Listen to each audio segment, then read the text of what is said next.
C'est triste de dire que pour certains chrétiens, ils vont se moquer et dire que les gens qui se concentrent trop sur la Bible l'adorent comme ce serait la quatrième membre de la Trinité.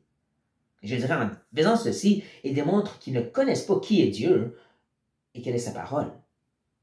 Ils oublient que le Père a révélé qui il est dans sa personne et ses pensées, son cœur dans sa parole.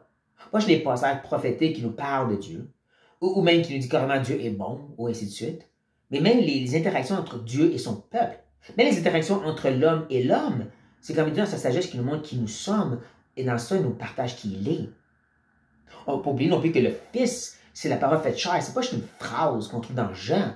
C'est la réalité que tout ce qu'il a fait et qu'il a dit dans son ministère terrestre était littéralement l'Ancien Testament fait chair. Pas juste les parties prophétiques, le Messie va faire ça, mais aussi tous les types et les images. Il est venu vivre ceci. C'est pour ça l'idée que tu vas imiter le ministère de Jésus, impossible. Il était Dieu. Il présentait la réalité de la parole et représentait le Père. Tu ne peux pas faire ça. Et sans oublier l'Esprit, tous les mots écrits dans la Bible, c'est la voix de l'Esprit.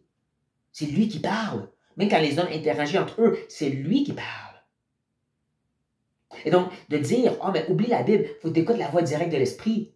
Pourquoi est-ce qu'il te parlerait si tu veux rien savoir de ce qu'il a déjà dit?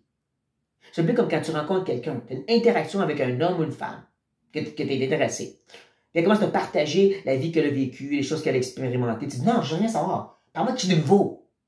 Pourquoi est-ce que tu partageras son cœur si tu veux rien savoir d'elle? La même chose ici. Encore, je reviens à pourquoi est-ce que Dieu nous partagerait quoi que ce soit si on dit, non merci pour ta parole, je veux quelque chose d'autre.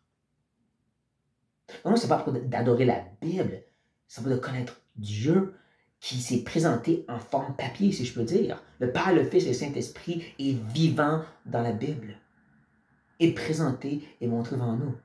Donc, je vous encourage de venir à cette bonne parole. Non pas pour adorer la Bible, mais vraiment connaître, expérimenter et être en relation avec ce Dieu papier qui s'est mis dans le papier. Sur ça, frère et sœur, soyez bien.